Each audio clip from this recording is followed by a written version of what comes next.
क्या आपको भी लगता है एमएस वर्ड में टेबल बनाना बहुत कॉम्प्लिकेटेड है? गलत सोच है। आज के वीडियो में आप एमएस वर्ड में टेबल बनाना सीखेंगे। तो इसलिए आज के वीडियो के बाद आप एमएस वर्ड में टेबल बनाना और उसे रो कॉलम ऐड करना, बॉर्डर चेंज करना और टेबल को प्रॉपर फॉर्मेट करना सब कुछ सीख जाओगे, वो भी एकदम सरल भाषा में।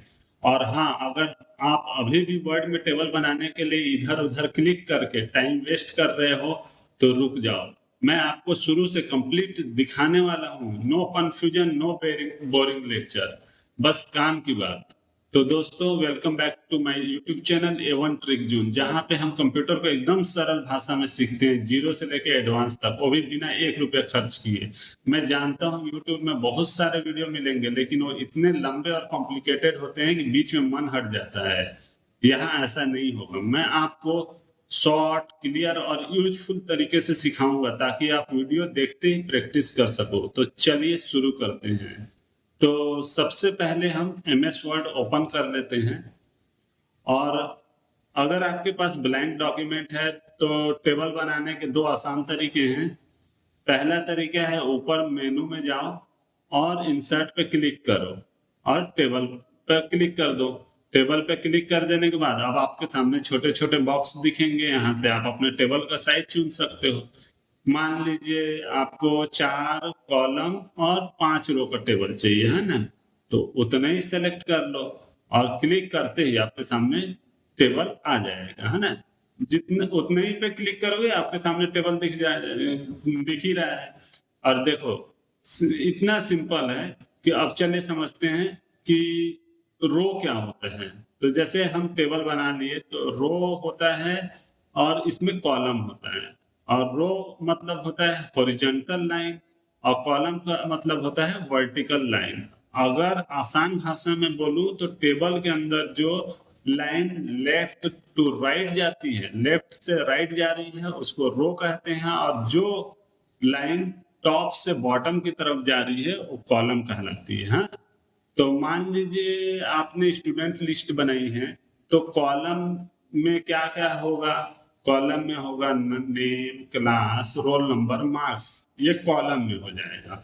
और रो में क्या रहेगा? रो में अलग-अलग स्टूडेंट का नाम रहेगा, उसके बारे में उसकी एंट्री रहेगी, है ना? तो अब मैं एक सिंपल सा टेबल बनाता हूँ, तो उसके लिए देखते हैं। इंसर्ट में गया, इंसर्ट में जाके ये टेबल पे क्लिक करके 4 ये कॉलम ले लेते हैं और ये 5 रो ले लेते हैं, है ना? 5 रो ले लिए और जैसे ही क्लिक किए तो हमारे सामने टेबल आ गया। अब इस टेबल में सबसे ऊपर वाली रो को हम हेडिंग के लिए यूज़ करेंगे, ऊपर वाली रो को। अब उसमें जैसे कि मैं लिख देता हूँ स्टूडेंट स्टूडेंट नेम और इसका नेक्स्ट उसके बगल वाले में लिखने के लिए टैब आप दबा दीजिए तो दूसरे वाले खाने में पहुंच जाएगा। तो इसमें लिख देते हैं क्लास और उसके बाद लिख देते हैं रोल नंबर। तो रोल नंबर के बाद लिख देते हैं रिजल्ट। रिजल्ट लिख देते हैं। अब रिजल्ट लिख देने के बाद अब नीचे एंट्री डालते हैं ना, नीचे में स्टूडेंट नेम में जैसे डाल देते हैं, स्टूडेंट के बारे में डिटेल डाल देता हूँ, जल्दी जल्दी डाल देता हूँ आपके सामने में।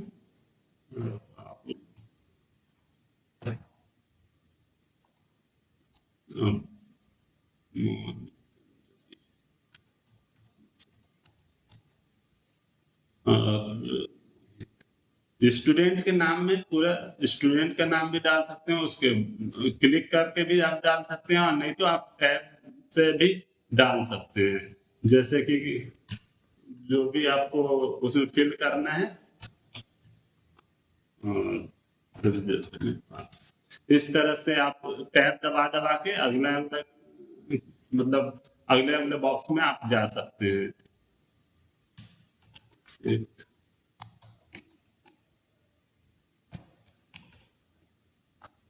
टैब दबा दबा के जैसे भर लेता हूँ।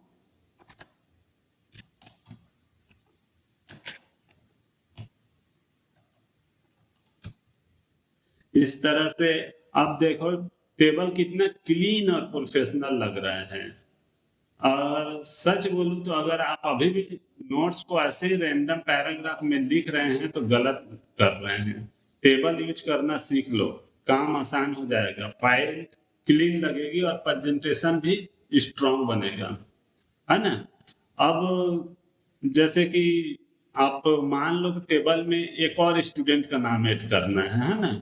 तो उसके लिए आखिरी सेल में जाके, मतलब जो आखिरी है लास्ट वाले में जाके, अब हम इसको ये करेंगे कि टैब दबाएंगे। तो आपके सामने ही जैसे ही मैं टैब दबा रहा हूँ तो इसके सामने ये देखिए नए स्टूडेंट के लिए एक रो पूरा आ गया, है ना। अब टैब दबाने से ही पूरा वर्ड खुद से ही एक नया रो बना देता है। और ये बहुत काम की ट्रिक है, लोग इसे इग्नोर कर देते हैं, फिर पूरा टेबल डिस्टर्ब कर बैठते हैं। अगर आपको कॉलम बढ़ाने हैं तो फिर किसी भी सेल पर राइट क्लिक कीजिए। किसी भी सेल पर राइट क्लिक करने के बाद इंसर्ट ऑप्शन आ रहा है। इंसर्ट ऑप्शन में आपको इंसर्ट कॉलम में left, column to left select कर लीजिएगा तो लेफ्ट साइड में कॉलम आ जाएगा। Insert to column to right select कर दीजिएगा तो राइट साइड में आ जाएगा। अगर रो बढ़ाना है तो इंसर्ट रो एबव कर लीजिए। इंसर्ट में जाके रो एबव कर लीजिए या इंसर्ट रो बिलो कर लीजिए। बस आपका टेबल एक्सपेंड हो जाएगा। अब टेबल तो बना लिए, लेकिन इसको अच्छा दिखाना भी जरूरी है। तो इसके लिए टेबल पर क्लिक कर दीजिए, ऊपर में आपको 2 नए टैब दिख जाएंगे, है ना। टेबल पे जैसे ही क्लिक करते हैं तो यहाँ पे आपके सामने 2 नए टैब खुल जा रहे हैं। ऊपर में आपको टेबल डिजाइन और लेआउट का 2 दिख रहे हैं। अब टेबल डिजाइन में जाकर आप टेबल का स्टाइल बदल सकते हैं। यहाँ बहुत सारे रेडीमेड डिजाइन मिलते हैं, आप अपनी पसंद की स्टाइल सेलेक्ट कर सकते हैं। अगर आपको सिंपल रखना है तो प्लेन स्टाइल भी ठीक है। अगर प्रोफेशनल लुक चाहिए तो डार्क हेडर स्टाइल अच्छा रहता है। अब अगर आपको टेबल के बॉर्डर चेंज करने हैं तो टेबल सेलेक्ट कीजिए और टेबल डिजाइन पे जाइए। टेबल डिजाइन के पास जाके बॉर्डर ऑप्शन को चुन लीजिए। बॉर्डर ऑप्शन खोलिए और यहाँ पे आपको all border, outside border, inside border, और यदि कोई बॉर्डर नहीं चाहिए तो नो बॉर्डर चुन सकते हैं। अगर आपको सिर्फ बाहर की लाइन चाहिए तो आउटसाइड बॉर्डर सेलेक्ट कर लीजिए। अगर पूरा ग्रिड चाहिए तो ऑल बॉर्डर सेलेक्ट कर दीजिए। अब अगर हेडिंग वाली रो को हाईलाइट करना है तो शेडिंग का ऑप्शन है, शेडिंग का ऑप्शन यूज कर सकते हैं। इससे क्या बैकग्राउंड में कलर चेंज हो जाता है। एग्जांपल के लिए हेडिंग में लाइट ब्लू शेड रख दो और टेबल इससे क्या बहुत ही नीट दिखेगा, है ना। अब कई बार क्या होता है टेक्स्ट सेल के अंदर में ठीक से फिट नहीं होता है, तो ऐसे में घबराने की जरूरत नहीं है। सेल के अंदर में क्लिक करो। सेल के अंदर में क्लिक करने के बाद ऊपर में आपको लेआउट टैब में जाओ। लेआउट टैब में जाके यहाँ पे आपको लेफ्ट अलाइनमेंट, राइट अलाइनमेंट या जो भी सेंटर करना है वो आता है। उसको आप ये देखिए जैसे कर सकते हैं। जिसको भी अगर टेबल में बहुत सारे हेडिंग सेंटर में रखोगे तो ज्यादा अच्छा लगेगा, है ना। आप अगर सेल की हाइट और विड्थ एडजस्ट करनी है तो बॉर्डर को पकड़ कर ड्रैग कर लो। बस ध्यान रखना कि बहुत ज्यादा स्ट्रेच मत कर देना, टेबल का बैलेंस खराब हो जाता है। एक बहुत जरूरी बात, जब टेबल बनाते हो तो कोशिश करो कि उसका यूज क्लियर हो। जैसे कि पहले से पता होना चाहिए कि आखिरकार टेबल किस लिए बना रहे हैं। जैसे स्टूडेंट डाटा के लिए, कि फीस रिकॉर्ड के लिए, कि अटेंडेंस लिस्ट बनाना है, कि डेली टास्क शीट या बिल फॉर्मेट। अगर पर्पस साफ हुआ तो टेबल भी सही बनेगा। रैंडम सेल भरने से अच्छा है कि पहले सोचो आपको टेबल किस काम के लिए चाहिए। यही स्मार्ट काम करने का तरीका है। तो अभी तक आपने सीख लिया है एमएस वर्ड में टेबल कैसे बनाते हैं, रो और कॉलम क्या होता है, नया रो कॉलम ऐड कैसे करते हैं, बॉर्डर को चेंज कैसे करते हैं, टेबल को प्रोफेशनल लुक कैसे देते हैं।